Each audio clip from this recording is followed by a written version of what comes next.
바쁜 일정이 있을 때 혹시나마 잊어버릴까 어떡합니까? 요즘에는 스마트 시대이기 때문에 스마트폰에다가 딱 켜놓고 알림 소리를 하루 전이냐, 이틀 전이냐, 3일 전이냐, 1시간 전이냐 지정을 해놓고요, 잊어버리지 않으려고 그래요. 특히 중요한 일 같은 경우는 이거 잊어버리면 안 돼 해가지고 어디다 메모를 했던가 뭔가 해놓고 자꾸 기억하려고, 잊지 않으려고 노력을 해요. 저 같은 경우는요, 저희 집사람이 항상 이야기가 결혼기념일, 바로 그것이 굉장히 소중하게 여겨요. 그런데 문제는 그 결혼기념일 뭐냐면 달력에다 동그라미 쳐놓고 결혼기념일 써놓고도 못 보고 넘어가요. 그러면은 인생이 조금 피곤해져요. 그런 일이 있어요. 그런데 재밌는 것은요, 집사람도 잊어버리고 넘어갈 때는 그것처럼 큰 은혜가 없는 거 있지요. 이야, 하나님께서 이렇게 살려주시네 하는 그런 생각이 들어요. 근데 여러분들은 하나님과 만나기 위해서 그 만남에 마음의 시계를 맞춰놓고 있으신가요? 내가 언제 예배를 드리고 기도하고 또 무엇을 해야 되는지, 어떤 면에서 보면은 그걸 준비하기 위해서 알람에다가 이렇게 기록을 해놓고, 그리고 달력에다가 기록해놓고, 또 다른 곳에다가 이렇게 기록해놓고 내가 어떻게 준비해야지, 그런 마음 가지고 여러분들 그 일을 감당해 내십니까? 정말 검진 있죠. 건강검진 날짜는요, 달력에다 빨갛게 막 이렇게 그려놓으면서 이거 잊지 않으려고 표시하면서도 내 영혼에 그런 검진의 그런 날, 그러한 것은 계속 우리가 미루고 차차 앞으로 이렇게 미루고 있지는 않습니까? 스마트폰 배터리는요 0.1%만 딱 내면 충전기 어디 가서, 충전기 어디 가서, 그래서 충전기에 딱 꽂는데 우리의 영혼은, 우리의 믿음은 방전이 되어 있음에도 불구하고 거기에 대한 감각이 어떻습니까? 우리가요, 하나님은 사랑의 하나님, 은혜의 하나님, 그런데 하나님 만났습니까? 근데 무슨 사랑의 하나님, 무슨 은혜의 하나님입니까? 안 그렇습니까? 내가 그분을 만나서 그분을 체험하는 체험 속에서 나의 하나님은 사랑의 하나님, 나의 하나님은 은혜의 하나님, 이렇게 고백할 수 있는 거 아니에요? 내가 하나님을 만나야 그 하나님을 알고 그 하나님을 이야기할 수 있는 것이잖아요. 근데 중요한 것은요, 성경을 보고요, 그리고 목회하면서요, 체험한 하나님은 아무나 만나주시지 않더라는 거예요. 무조건 하나님 하고 부른다고 하나님 그게 쫙 나타나가지고 왜 그래? 이러지 않으시더라는 거예요. 내가 아무리 하나님은 사랑의 하나님, 은혜의 하나님 찬양한다 할지라도 하나님께서 그 사람에게 나타나서 만져주시지 않더라는 거예요.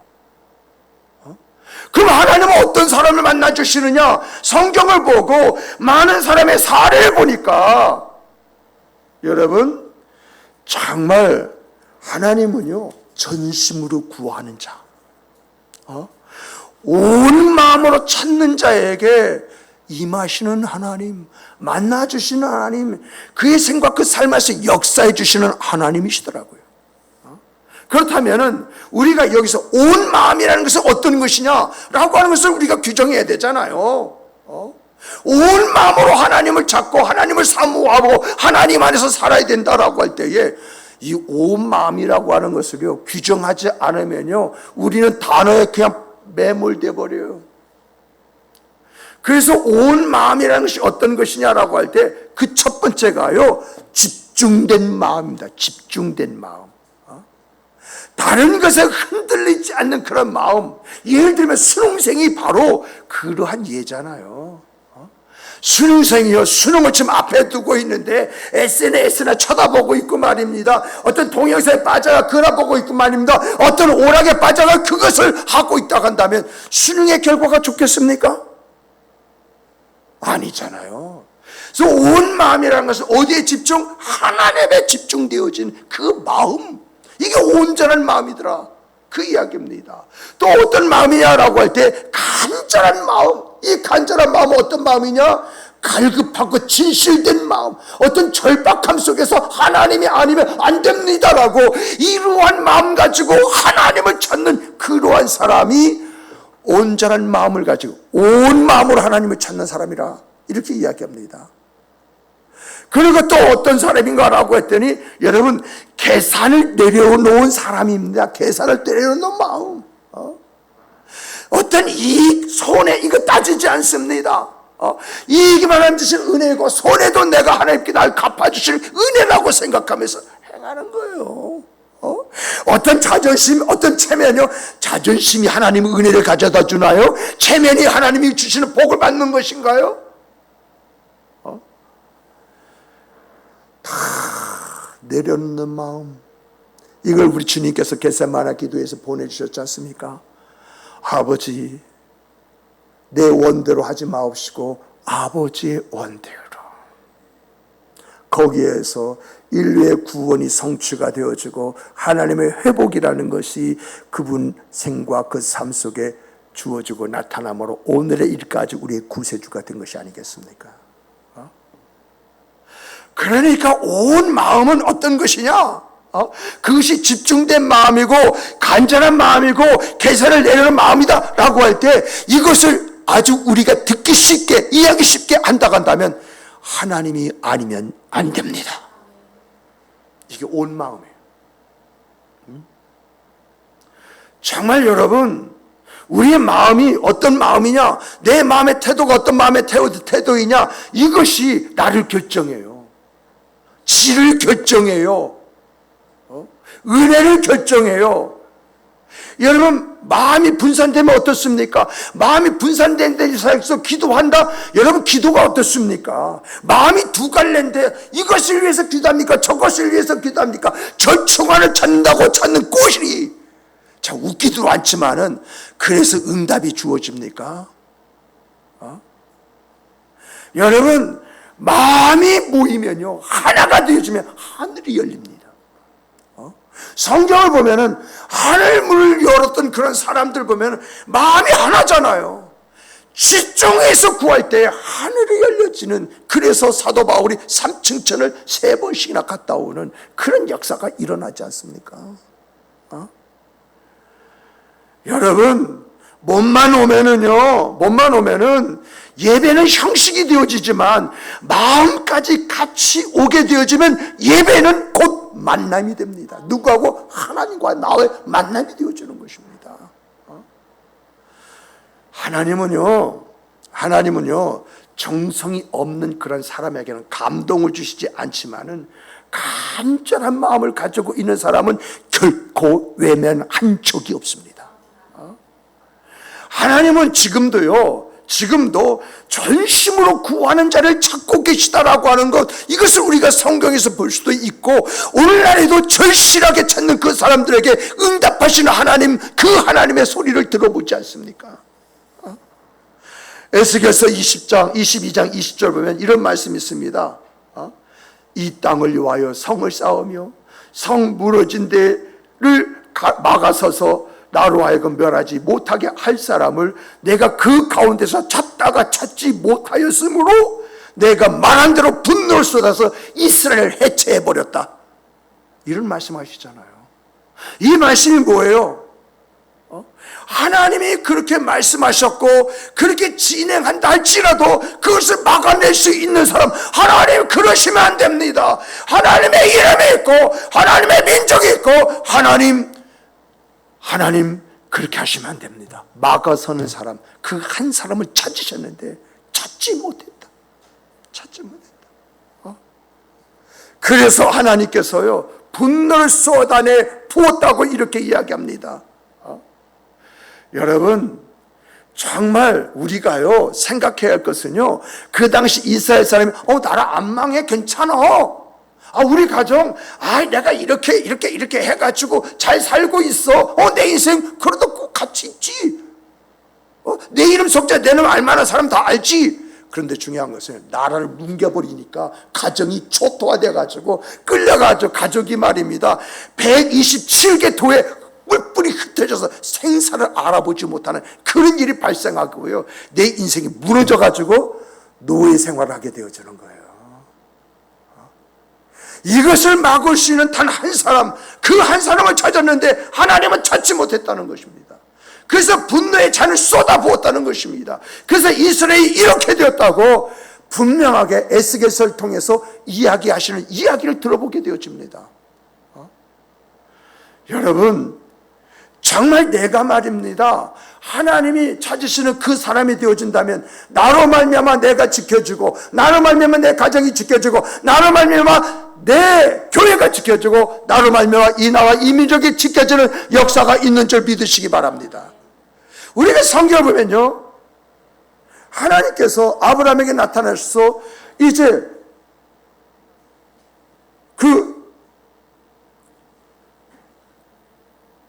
갑자기 생각이 안 나네. 주여.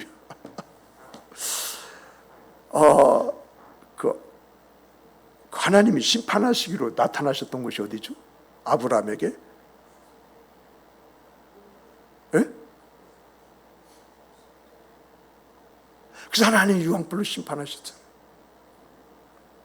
여러분들 생각이 안 나요?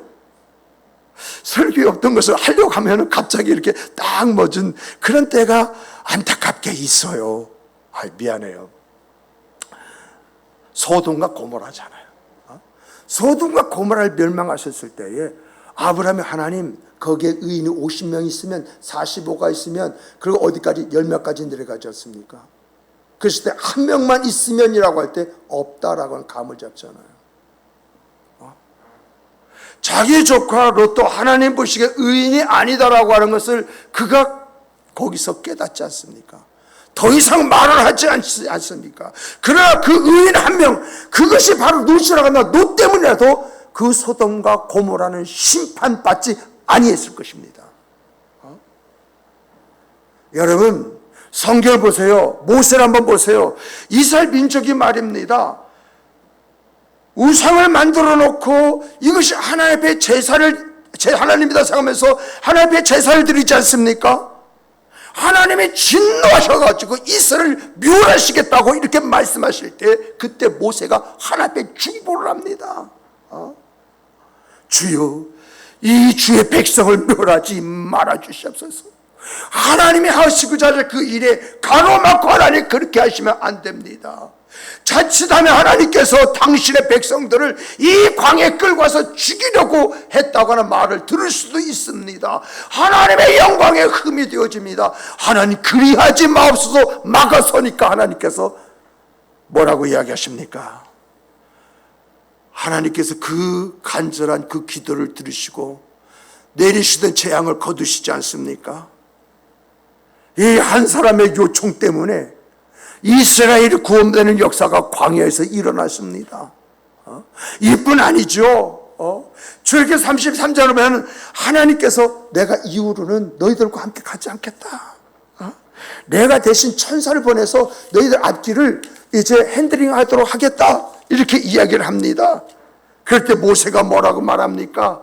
하나님, 주께서 친히 가시지 아니하면 우리도 이곳에서 한 발짝도 떼지 않고 올라가지 않겠습니다. 천사가 아니라 하나님께서 친히 우리를 붙잡고 우리를 인도해 주신다면 우리가 따라가겠습니다. 그리고 요청할 때 하나님께서 그 말을 들으시고 하시는 말씀, 내가 친히 너희와 함께 가리라, 이런 말씀하시잖아요. 이런 말씀들이 무엇을 이야기하느냐는 것입니다. 한 사람의 가로막고 하나님 앞에 부르짖는 그 부르짖음이 하나님이 약속하신 가나안 땅을 소유하게 되는 그런 역사로 나타나더라라고 하는 이야기가 아니겠습니까? 사랑하는 여러분, 부흥회는요 단순한 일정이 아닙니다. 마음을 다하여 하나님을 찾는 자에게 응답하시는 자리가 바로 부흥회입니다. 창세기에 나오는 야곱을 한번 보십시오. 형 에서를 만나기 전날 밤에 가족도 재산도 다 뒤로 하고 홀로 남아서 하나님과 씨름을 하잖아요. 이 싸움은요, 단순한 싸움이 아니라 하나님을 향한 절박한 몸부림이었어요. 축복하지 아니하면 가게 하지 않겠나이다. 내 문제를 해결해 주시지 않으면 결코 보내드리지 않겠습니다라고 하는 간절함이 그 안에 담겨져 있지 않습니까? 사람의 꾀를 내려놓고요, 기도의 무릎을 붙잡고 기도하는 그날 밤 야곱은요 하늘을 열어버렸어요. 야곱의 그 간절함이 하늘을 움직였고요, 하나님은 그에게 앞으로 너는 야곱이라 하지 말고 이스라엘이라 하라. 야곱의 간절함이 하늘을 움직이고 하나님은 그에게 이스라엘이라는 새 이름을 주셔서 이것이 오늘날 이스라엘 민족의 국호가 되어지는 그런 역사로 이어지는, 여러분 우리도요 야곱처럼요 내일이 두렵고요 앞날이 불안하고요 해결되지 않는 그런 문제들이 있지 않습니까? 그런데 우리가 이때 선택할 수 있는 것이 뭐예요? 사람입니까? 인간적인 방법입니까? 사람이 내 어떤 이제 불안을, 두려움을 해결해 주나요? 여러분, 우리가 선택할 수 있는 가장 위대한 싸움은 하나님과 기도로 씨름하는 것입니다. 하나님께 간구하고 부르짖는 것입니다.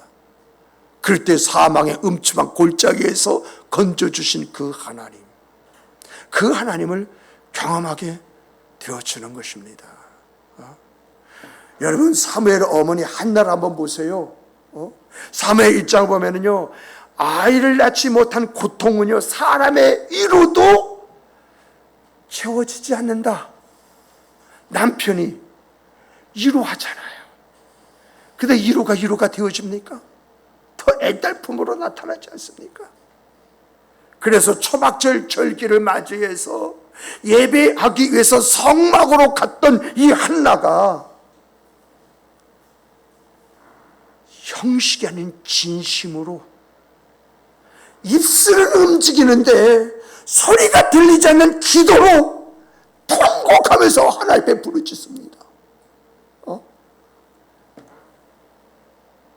엘리 제사장이 그 모습을 보고 오해하지 않습니까? 왜 대낮에 술 먹고 하나님의 지성소 앞에서 이러한 짓거리를 하고 있느냐라고 핀자를 하지 않습니까?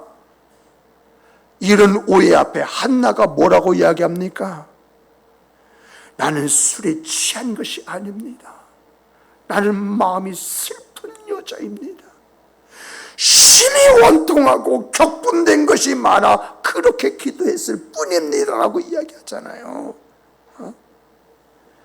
기도는요 짧았지만요 온 마음의 중심을 담았습니다. 기도 소리는 없었지만 하늘을 울려버렸습니다.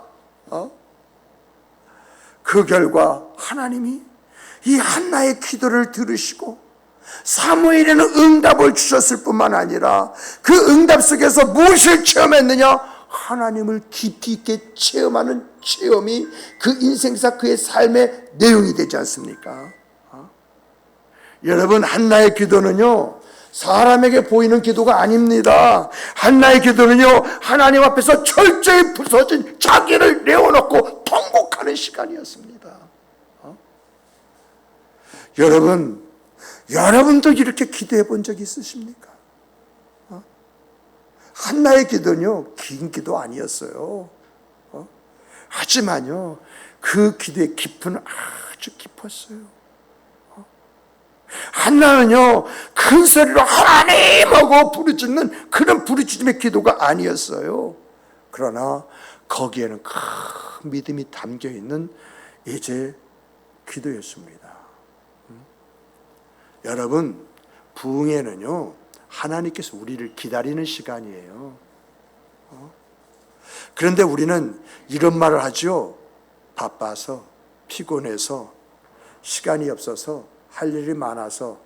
근데 진짜 여러분 그렇게 말해서 바빠서 그런 것입니까?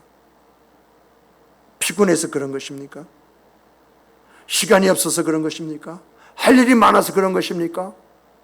핑계는 그렇게 됐는데 그때처럼 시간이 그렇게 넘쳐날 때가 또 있었습니까?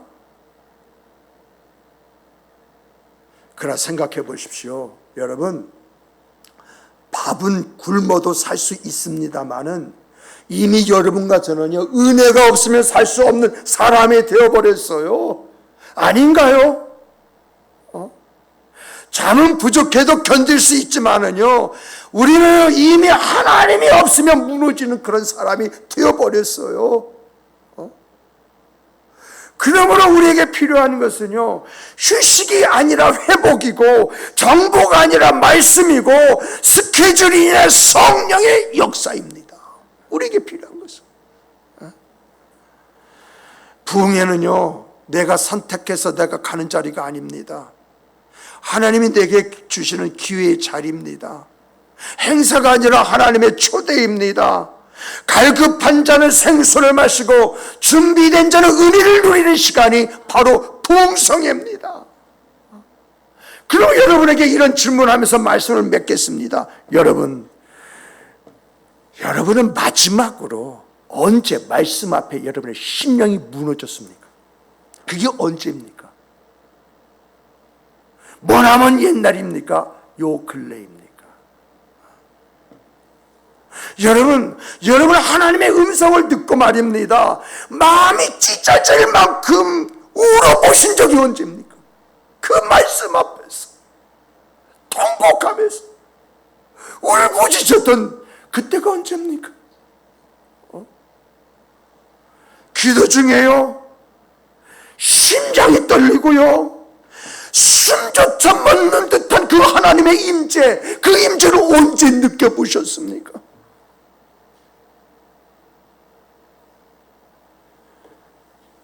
예배 중에요, 마치 모든 시간이 멈춘 듯한 그 은혜의 순간,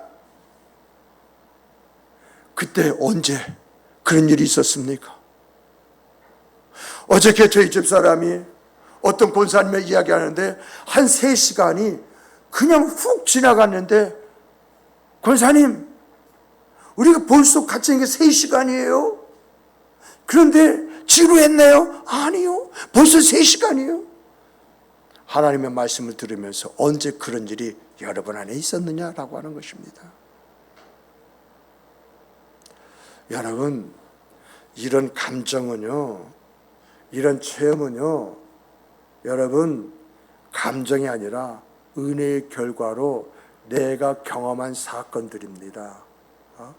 그런 만남은요, 그런 경험은요, 특별한 사람만이 하는 것이 아니라 간절하게 사모하는 사람, 그 사람이 반드시 경험하는 하나님의 역사입니다.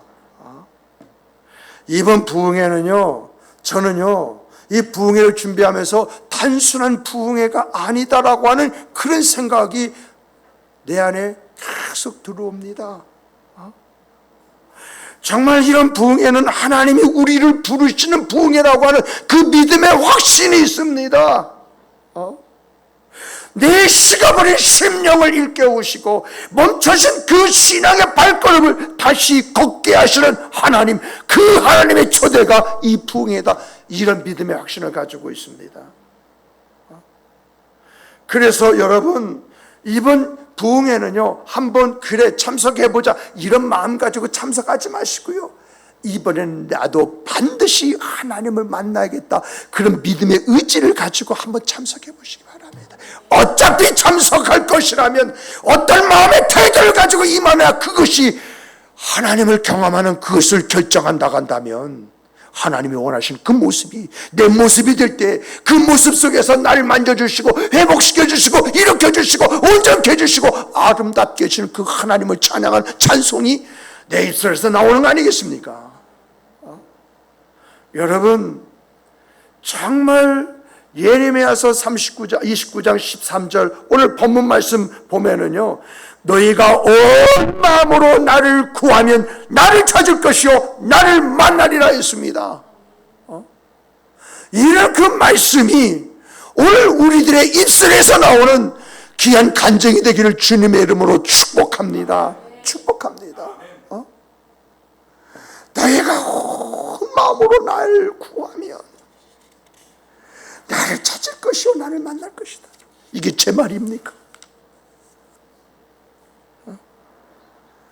온 마음으로 구하는 자에게 반드시 나타나겠다. 만나주겠다. 그와 함께 하겠다. 그 이야기 아닙니까? 형식이 아니라 전심으로, 정말 관람이 아니라 참여로, 무감각이 아니라 갈망으로. 하나님은요 그런 사람을 외면하지 않는다. 성경 곳곳에서 그 말씀을 하신 것을 보게 됩니다. 그러므로 여러분, 이번 부흥에 바쁜 일상이 있을 수 있습니다. 피곤한 몸이 될 수도 있습니다. 그러나 바쁜 일상을 잠시 멈추시고 하나쯤 맡겨보세요. 하나님 그 안에서 어떻게 역사하시나 한번 보세요. 피곤한 몸이라도 이끌고 오십시오. 하나님은 그 자리에서 여러분을 만나 주실 것입니다. 바쁜 일상 속에서 여러분이 무엇을 어떻게 해야지 지혜를 주실 뿐만 아니라 그걸 감당하시는 능력을 주실 것입니다. 피곤한 몸이라 만져주시는 은혜 속에서 부흥에 참석했다가 하나님께서 이렇게 강건케 하시는 은혜를 주시네, 이런 것을 경험하게 될 것입니다. 정말 예레미야서 29장 23절 그 말씀이 여러분의 고백이 되어지고 우리들의 간증이 되어질 뿐만 아니라 우리들이 다시 살아나는 이 믿음의 출발점이 되기를 주님의 이름으로 축복합니다. 축복합니다. 살아나야 됩니다. 일어나야 됩니다. 온전해져야 됩니다. 하나님에 대한 증거가 있는 사람이 바로 여러분과 제가 되어야 우리가 산 사람이 되는 거 아니겠습니까? 하나님이 어떤 분이라고 이야기하시는 바로 그런 사람이 될 수 있는 것이 아니겠습니까? 나의 하나님, 나의 하나님, 나의 하나님이라고 부르시는 그런 사람이 되어지는 거 아니겠습니까? 진정 우리의 마음속으로부터 우리의 입술에 터져 나오는 그런 소리가 있는, 이 아름다움이 있는 그런 여러분과 제가 되기를 다시 한번 주님의 이름으로 축복합니다. 축복합니다. 우리 다 같이 주시는 말씀 가지고 함께 통성으로 기도하십시다. 주시는 말씀 안에서 기도합시다. 하나님,